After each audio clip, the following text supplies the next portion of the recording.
Hello Tuni Kuki News Bezose na bon chawin lem nei vin Tuni a hi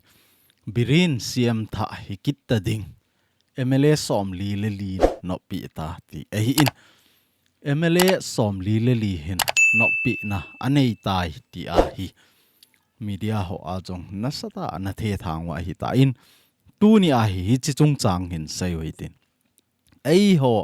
MLA hi som bo in even hi chi som ho jong hi ki to be lo a hi in hi chi na ka a chu mai lei ho hi MLA som gup la a chu som li hi ama ho la umu a hi som hi to mi long ho a hi win som hi e ho a hi win ama ho a som li a hi hi chi ho to hin a hung ki gop ma hi le chun a go ma hi MLA som gup a hi hi ta cho MLA som gup la a hi majority a Luzi a hin hi chi dung jo ya chu tu chunga hi MLA som li lili in no pi na anei ta a hi le chun Biren chu akai kit the hi ti pa hi a hi in tu le tu awang chu confirm chet na Biren hi mong mong ding hi ti pa wang hi a ki sei do poin na ji chu hi chin sei do leo e ho jong hung lung hang win tin a hi lo wai le I chan ham khat na ki phin na hung nei win ti ti hi a het no a hi in hi za chu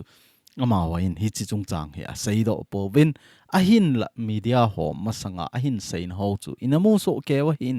zan hi a chu governor pa MLA somin aga ki mu pi wa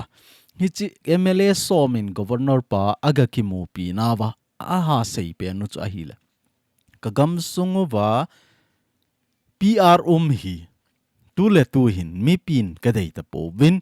a hi the ai le popular government form ding government tha khat tha tun do ding PR hi su mang ding hi ti hi ha thum a hi hi chi a thum naw chu tu a hi hung lo hling ki go da na hi a hi ga velo hen mei leile ku ki te hi ivet na hi le ki khit na ta khan a hi tu nia e ho MLA a hi in CSO ho a hi win su group ti han inam se pai ho a hi win hi chiwa gakiloi khom wa Gote a thu agasai na wa athulu naw chu veleu chun e ho lamkai tilehen nam lamkai ho nam se pai ho central government in tok na nei pi lo wa hi le Kuki cha ten ki ho pi ta lo ding ti a thulu na nei wa hi hi cho bang chu ivet na hi le tu a MIPI SA ki boy a hi SA ni pi lo wa hi le Kuki MLN tok ki nei ta lo ding hi Kuki CSO center to tok ki nei lo ding hi su extend ki bo lo ding hi ti mala a chu su extend na bo lo wa hi le center government to Kuki organization community mong sunga Kuki nam sunga koi machan center to tok ki nei lo ding hi ga ki ti chu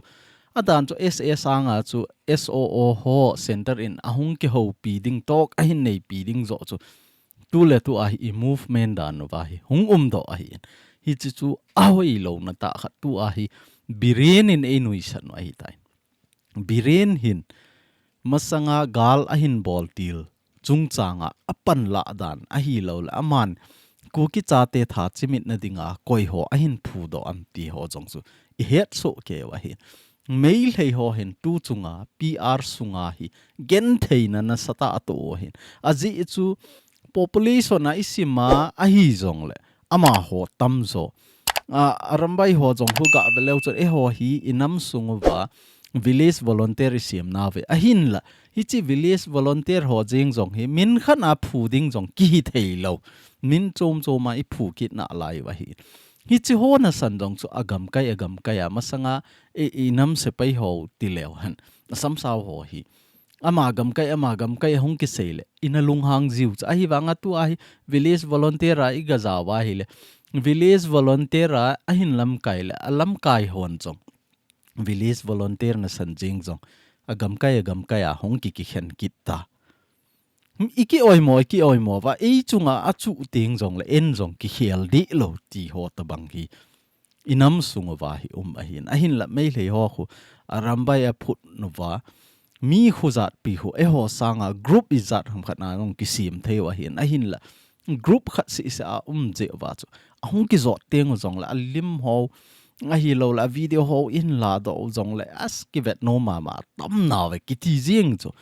hi che to banga hu ku ki cha tel hom cha ki hi zong le khat na ki pang khom men lang hi le koi cha ni do zo du ham tu ni a zong hi example aga mang le hen Israel gam khu gam country la new loi hi ki ti zong le ki sei hi lo ding a hi new cha khet a hin la a power nei dan a tha nei dan wa noi le si na gal sat na langa defense langa hin vet ting le a hat loi a hi pg inam tel ki lung khat noi tha khat na pangoi hi chi to banga hu ipan no ngai a hin mi hlom cha ki hi zong le tha khat na ipan thei wa hi le chun min iza ding a hin I hlom na ka wa group chom nang ma gam kai ke ma gam kai tia thu I se wa ipan ji wa zong ki ilol hin lo na ta khat ma hin tu chunga chong mai le ho na sata ki phin wa hi che a ki phin naw chu iphiam tel tu chunga PR dai lo je a chu president rule ka gamova je a hi arambaya chat thei po in state force in tha nei thei po in hi chi tha anei thei kit na dinga chu government Manipur government ke form ding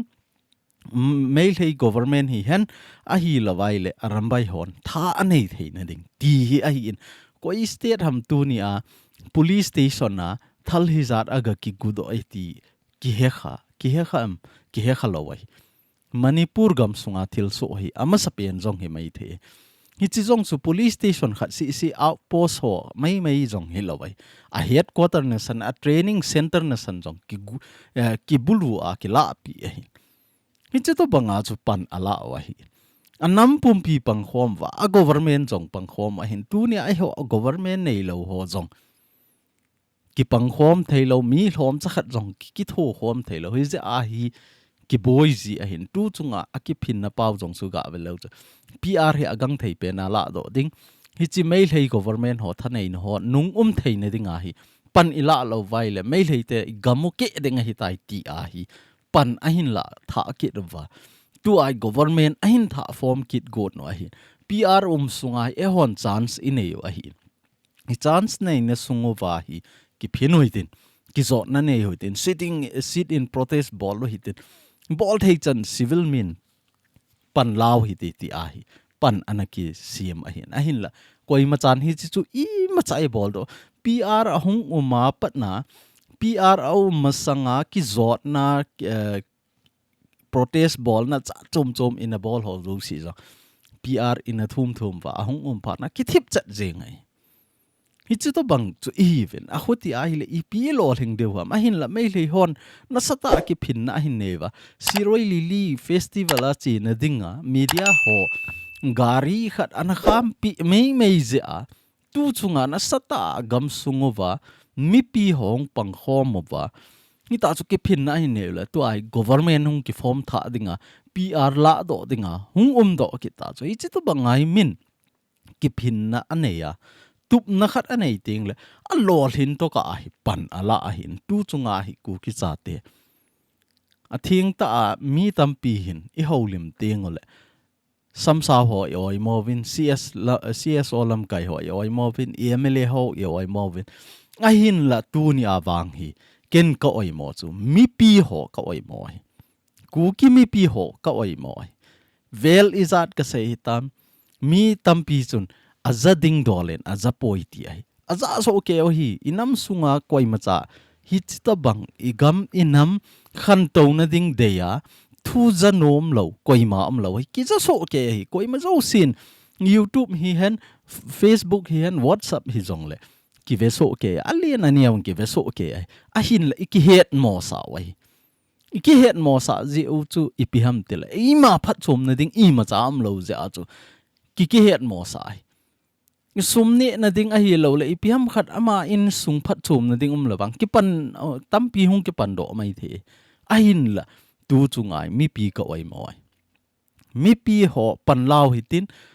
government state government office ho zo si kha hitin police ho jong kha pe ten na sata bol lew hen hi chiwa hi I movement hung chal ding hi ti a jong vel izar hamot kana se hi ta in a hin la mi pin jong pan kilalo lam kai kingan si lam kai in jong ama phat chom na ding lowa chu na tong kit lawai aji chu e hola a hi in po na pan in la ahile MIPI ading igam inama dinga pan in la ahile ichunga ipiham khat ahung thun ting le hin MIPIn hi chi ilam kayo chu kinung sot kit lo chu ki hu do thei lo chu hi je a chu koi ma chai nam sungu wa hi lam kai nom lo hi je a chu MIPI ka oi moi MIPI hon pan ila lo ji wa hi chi chan ge i hlun wai tu chunga mai lei ki phin ho chu lam kai hi hom hi lo hi lam lien zap jiang nu zong chu ga ve lo chun i ma cha hi lo mai the a hin la hi chi to banga chu mi hla mai mai jong na sata pan ala ji wa tu chung alung tup ho hi hung mol so ding ki godana hi hung do hi in tu hin i topic vai lut ma sang ve neu cha ka ga sai nom chu a hi le i project chung chang ga sai kin hoi tin i project chung chang wa hi jing ni kho apa na hong ki panding a hin la tu ni chan ge ya hi mi som ni le li in pan a hin la ta in adang ho chang chu update kana bol ta in 15 chan ge chu phat ma sa chu update kana bol a hi ta in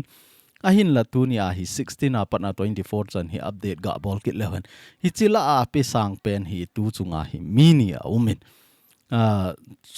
chon lal singsit le hi chiwa chin kim amani hin sang kha khat in to hlonin amani hi asang pen a hi hlonin a hin la tu ni chan gi a ku ki cha te pan khom ding hat ding deina a pan hin la hi chi project nga igam inamen atup mol so ding deina a i to bang project ham ti zong hello hi in la igam sunga machal na ding a hi a ipan khom thein dewa hi la kai hi za na hin pang ne ti a pan hin la ho zo se chunga avelin ki pa thu ken sein nang ho pan la na za la nang ho pan la na ho hi a thona chi lo ding pathinin in mal somin tin igam sungwa inam izat su tu na dinga project ki nei na a hi nang ho pan na za la hi hung lo thing te ding hi ti zong hi ka sei do no min chule koi ta bang apang nom hi chiwa project nga pangnai lo hon jong panhin la so ke hi tin ku ki cha te hi tunia ka sei ma banga MIPI ka oi mo hi MIPI hon pan la khom hi te hi tiu te ti ting ole ke pang hit zong la pang ding na ve ta ti pa lunggel inei pau idal ha deu ke ka pan lo vai la koi ham ku ki cha ke khela ku ki cha apang ding poi ti a hi pan ila zo deu hi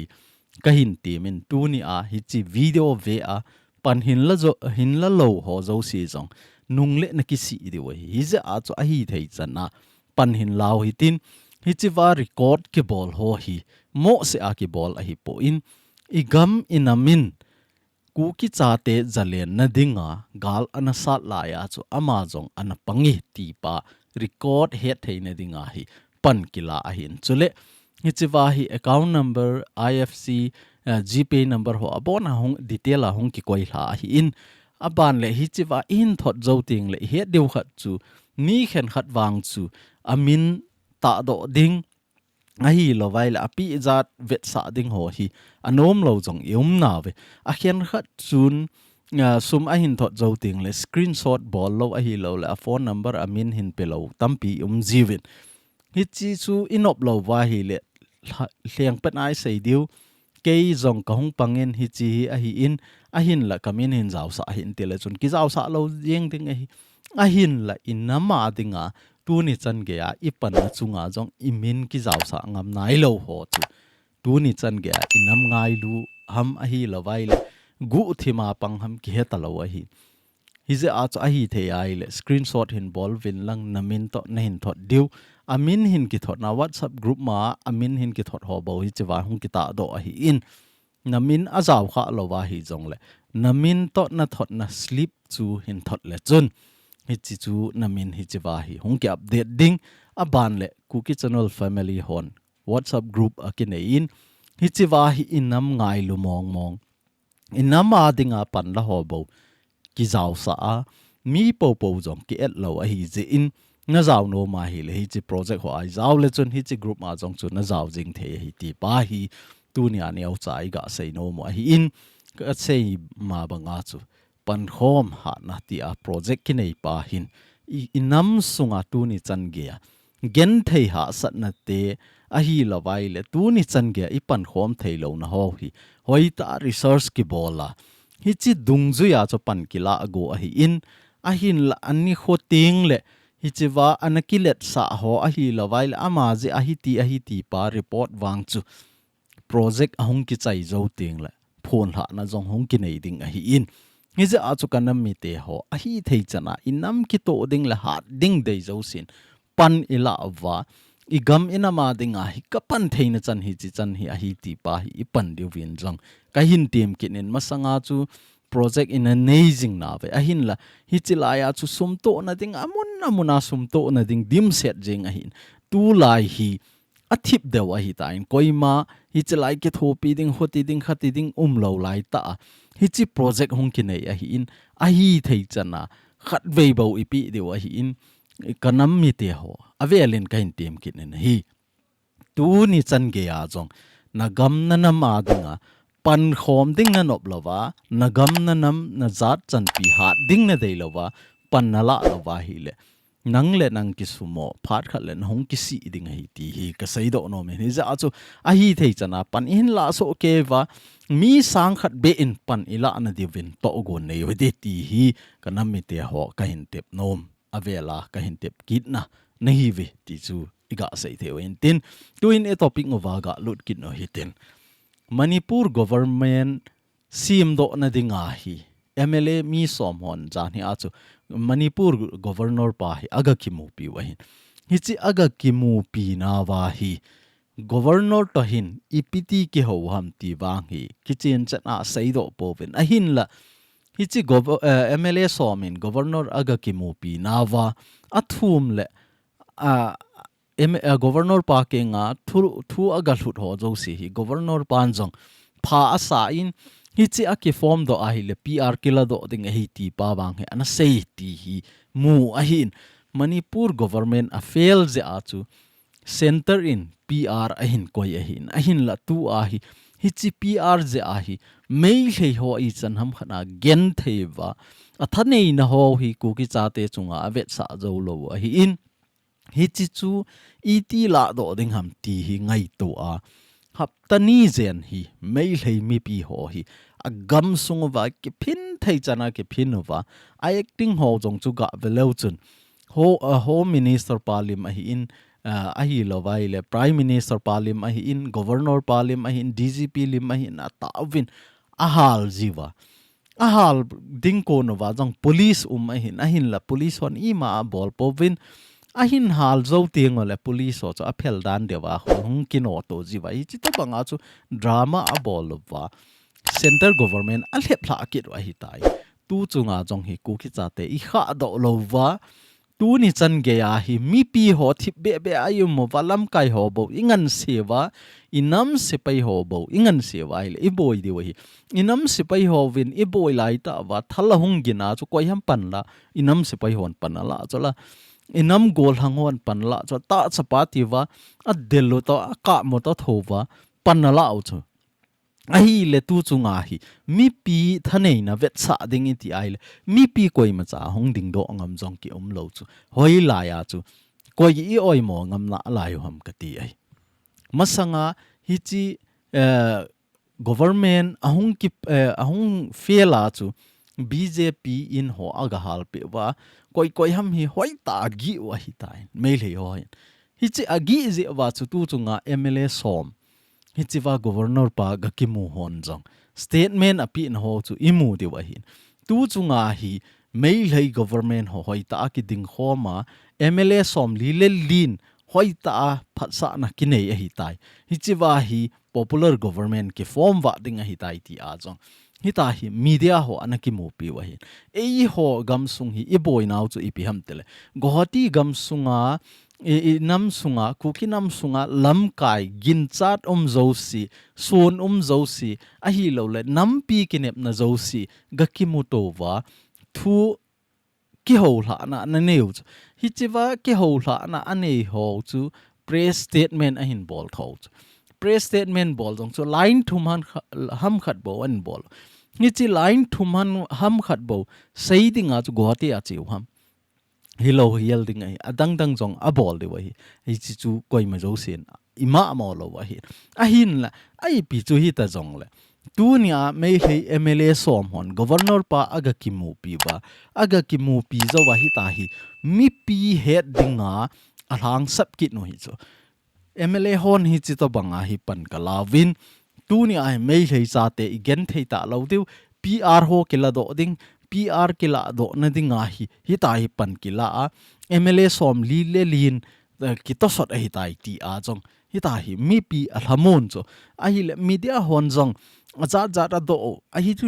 chi ho zo si jong cho tu a hi ama wen answer a pi u ti chu hil chit na ne yu chu a hi le ho lang ho hi leader ho hong ke ho ting le ipi bola press statement i bol thei lo ham mi pi ho hi ipi bola i hil chit thei lo ham hi che ho hi media la sabji jong hin tin a hin la media looting jong ke phalo e ho hi lam kai ho ke ho ting jong le media coverage bolding jong ki phalo hi chi to bang chu hi hi je a chu inam sungai gu thima thil i bol ting ole hin mi pi jong a hat ding banga hat theilo lam kai jong a hi na ding bang ta mi pin to sot theilo ai hi ja chu mi pi le lam kai ho connection hi isu hat wa ngai tia na ki sei jing chu a hi in tu chunga jong he me le ho a ko na ki jil thei ta khat no chu a hi le ama hon governor pa aga ki mo pi aga ki mo pi na wa chu ipp thu sei mam ti chu ki hello chu a hi wa nga chu a hung pot do wa hi mi pi hi ta hi hil chet na ne chu a hi wa nga hi chi hil chet na ne na wa hi a zo sei lo di zo a zo se ya hi le governor pa chan ge ya a zo se ya hung do de chu i ja chu ama hon jong a zo sei lo di chu ta san au min hi chi to banga hi i mi pi ho hi i movement hi chi chan hi ta in tu chung ki phin naw chu hi chi to bang hi ti pa hi mi pi he sa ting le mi pi ho hin hi chi sanga hoi zo chu pan kilakit thei chu ai wanga tu ni a hi e ho langa hi lam kai ho vel izat ke ho jong le mi pin ki het pi lo mi pin i to banga lunggel hoi ta nei jong le i lam kai ki het sa lo mi pi le lam kai ki ka a connection hi ala sabji a e ho sunga hi na khat i to jong le chal ha thei lo hi ti pa hi ka sei do no me Biren Singh CM ahung ana hi la ya Kuki chate to me hei chate na sata ahung ki boy la ya Biren Singh in ana sei chu Kuki channel langa chu short video a jong kana koi a hi in hi chiwa aman a sei na pa chu a hi le Kuki chaten me hei milham ho ho abulu win in a halovin hi ta chu M16 AK47 a ki choi win na sata me hei kho ho hi an hal hata we mi pi asugen thewi ti a hi hi che vai press statement ana bol na video chu hi che ba ana sei ba na chu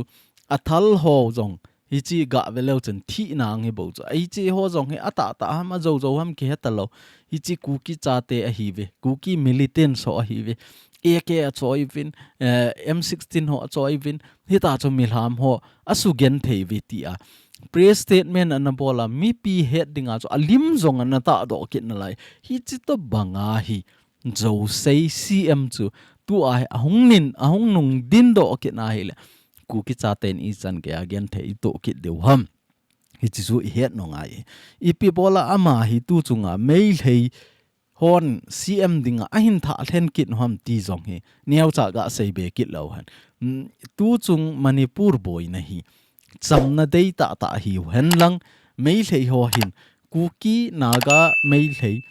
phate ta an cheng kho mo hi ti a lunggel pha lunggel hiu hen lang hi le CM ji a hi chito bang boy na au ma hi le CM dang i tun diu ama chun pan a hin la ding i chen khom deu chamna ding a hi ti pa hi atup deu a hi na hin la a lunggel phat lo ki het dan chu mail hei cha te la a Kuki cha te that chimit thei chu Biren a hi bo we ti pa hi a het no hi chu hi je a chu tu chu nga hi Biren ma nung hlen na dinga hi to gon anei wa hi ti chu tu ni chan ge a e sunga angol na lai hon hoi ta ngai ven lang hi chi chu hoi ta gel leu chun nang hon jong na het thim de wa hi tu ni a hi kelo ho thu sei thu so hin bol ho niau cha ga ve leu hen hi chi hi pu let khulun hiat de wa hi in ama beina kum som la gel thin na a hi tai ti a hi in hi chi chung changa hi neu khat lekha a hin so do vin gel do na ti a hi lekha a hin bol ve pulet khulun hi masanga patna pan anala dan ho hi hoi a hi in ama ti lova hi ei sunga tu chan ge ya samsau ho thing noi ka hin ka gam kana ma dinga pan la ka hi ti ho zo se hin foreign ho kidnap jong ke bol khalo ai lo le Kuki cha te thu ki sei ne dinga international chan ge ya gatong kha koi ma ki lo a hin la pulet kholun hin hi chi ho chan ge cho ana bol a hi in aban le tu a anake hal ha island block 18 na langu sadar hills langa salam patong a hi in kamuching a hi in hi chi langho ho ga velo chon amma ana laya chu milong ho a hi in meitei ho a hi vin ei kicha nai kicha wa hi hi chi lang hom zo se ho aman hoi ta control a bola Kuki cha te ki ti chu pangal meitei tangkhulin nasata jana pi wa hi chi to banga lam kai kha chu ei hol ei hon na kisu mang kha ki no hi hi chi to banga hi GENTHEI namte ei hol ei ho chunga action la thim te hi ven tu a jong hi inam sunga hi GENTHEI na izat ki tu jong le email ma ho FIR bol ngam cha jong ki lo ahin la inam sunga hi koi ham khanin thu di in se nang le a ina ga kai do ding ki dim set ki dai hi chi to bang e hi je wa hi inam hi khang to thei lo hi pulet khulun jong hin puti lun kim chu anamat a hi puti lun kim anamat je a chu ho KCC leader ho zo sin pan ahin la wa KCC ho in na zo si a rally khat ve anakineya ka het jing na lai morea kan lai a hi in hi chiwa ahin hlang sap mu jong chu rally a hlang sap ding dola hlang ki sam lo hi tu ni chan ge ya hi mei lei ho to nasata ki dowa I ho I in I za nam khat ki hal ha hi ta in ahin la tu ni chan ge ya hi koi machan rally bol na hi Biren sak thu ti ta lo wa hi I macha ki sam khalo hi ahin la hi chi pulet khulun en ti lun kim pu ti lun kim ahin mat na aman howa ho lam kai na hi la ho lam kai phate ta in bol ho lang phate ta ve kolen lang politics na hi la politics a lut nen ti a hi ana su di god a hi ahin la hi chi chunga KCC ho bung ho zo se kei jong morea chu KCC town charge a secretary ka hi lai a hi khang lai langa secretary ka hi lai a hi hi chi wa hong ki zo no wa hanga sa pau chu I ga ngai to a hi la chu hin sort na ding wang chu hilo aji chu bula chi pa chu chi nu chi pa chun asap chu a hi le pulet khulun atile anung langa ki zot ho chun don thi hen khan thi hen ki ti hi chu hi chi to bang chu tu ni chan ge a Biren jong ki sam khanai lo chu ai wanga inam lam kai khat hi chi to banga rally ke bola ho lam kai hin ho sunga ho lam kai ka za ti deu ho hong ke khom wa lama zo no ke wang ka zaw ha a hi wanga chu ama hon asap mu chu ka ga ngai a hi la pulet khulun don thi hen khan thian ki ti ho chu rally asap ding chi hi lo chu pulet khulun tilun kim hin la do hen til kilom hi ai wanga don thian khan thian ti a hlang ki sam chu koi cha hing sot ning ham ka ti chu hi za chu hi chi to banga hi ilam kai pha ilam kai lenin thil khat vai hop na khat anane ya hi le e ho hi asuni ma hi ipan pe zengu aban le hi chu ipgm tile pulet khulun in jong amat na ji hi anunga hong ki het thu a hi in anamat na chu hi chi to bang khu chi to bang a hi in hi chi isu di wa ngai ti a chu MIPI an het sa an lang le chi to banga ki phin na chu ana lo mai the a hi ahin la e ho ki ka hi action ki la tingole hi chi to banga hi hat te hi vi ti wang hi tu ni a hi MIPI zo sen ki he a hin inam sunga jong hi lam kai ding lo a hi poi lam kai ding ki dim set a hi ahin la koi man lam kai nom lo a hi ipj enam tele hi chi to banga hi thilpha igam inama dinga thilpha khat hong ki bol igam inam sunga hi ei sunem ei that thei tampi au me ti pa hi mi zo sen ki he a hi hi chi pi na I chi piu hong pi khat hi jing na lai a hin tu chung gal boya jong chu ga velo chun inam sunga leader ho chu koi tha am e ho chula mail hi ho leader ho kha cha jong ki that nai lo chu ai wanga e ho leader ho chu e ho le hon ki bowling chu hi chi chu ki hin lai hi ja ai koi ma cha I gam inam sunga hi leader hi nom lo ai ti jong hi ka sei do no men pulet khulun wang hi leader hoi ta a ball na kita ta an tong khat hi ti pa jong hi ka sei do no men hi a ban le hi chi wa hi ga ve kit lo hen the zoot of eastern jogam ti hi I gam sung hi I vet na hi la chang le nui zat jong ji a khen khat nin jogam a khen khat nin zalen gam a khen khat nin homeland ai azat chom isa pau hi kalung dong tu chunga hi ga velo han mail hei a hi in tangkhul a hi in a hi lawai la Kuki te hi win indigenous ki chu ai agam sunga kei hi agam nei ka hi ti a ki chu ai hi chi kei lungge la chu ki chu angai pui agam nei hin lang aso hin lang ai pi chu hi jong le chun kei ka ha na ken hi chelai ka control zo wa hi le I pi na bol thei di ding ham ka ti no mai hi chi to bang lunggel chu ineva tu chunga hi separate administration thum le jang ke thu mo hitin indigenous hi lo chu thu cho ma hi tai hi chi chu pai mangin state ineva le anei pa chu koi ham ke chen ta chola hi chi chu ngai chu ai wanga tu ni a hi me le hon illegal migrant a hi lo le foreigner refugee itiwai po nan mama ji ke ka lungdong ama hona sei je a chu agam chu inei anei tu akihi lo chu aphot che na I ma cha am di lo ai a hin la separate administration chu ki muan lang hoi ta ki vai po le hi chewa chu agam nei koi ha ma het deu chola foreigner hing ka tin hi zong le state ka nei la koi ham ka chunga thu in sei ding ka state hi chola chi chu na chu he no ngai chu tu chunga hi chewa hung ki sei zogam eastern zogam hon jong thu su a hin bol pau hi ivet na hi le masanga pa na kana sei hin gam sunga inam sunga hi group khat bowa o moite organization khat bowa o moite panlaw hi ti hi tu ni a hi zra ten hi chi to bang thu su a hin bol a hin phar khat le ke ne te na hin bol ding ke nf te na hin bol ding ai lo zra te na hin bol kiding ke r te na hin bol ding aza chom hin bol deu chu chi to bang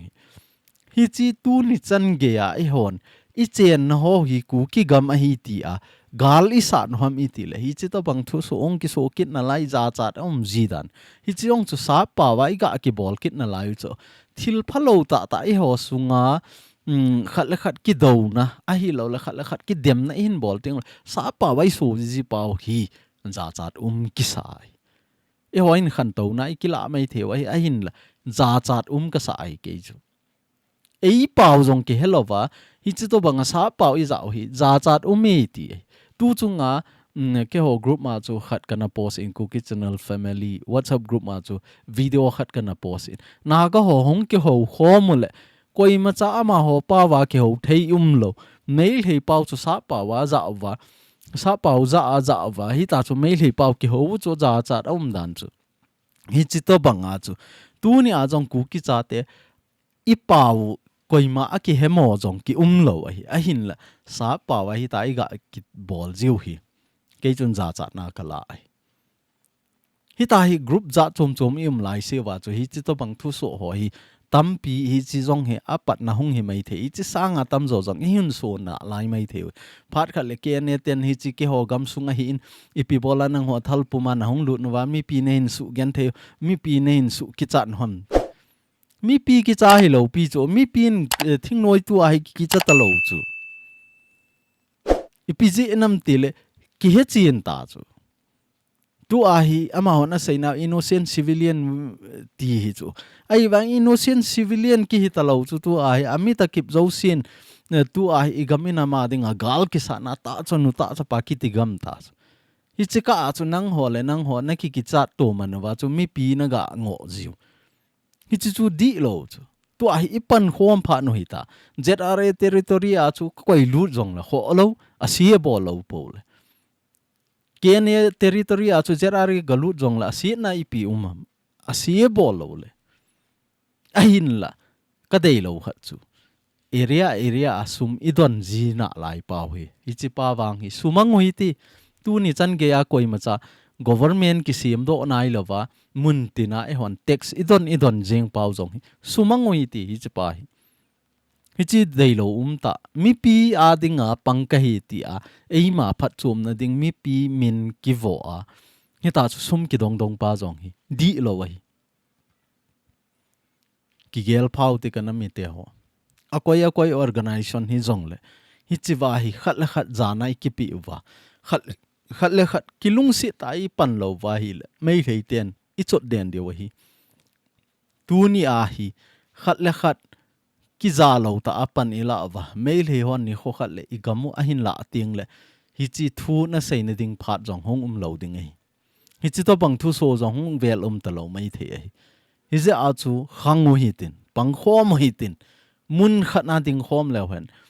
nang jong nom na sa ding na u na nawin jong nom sa ding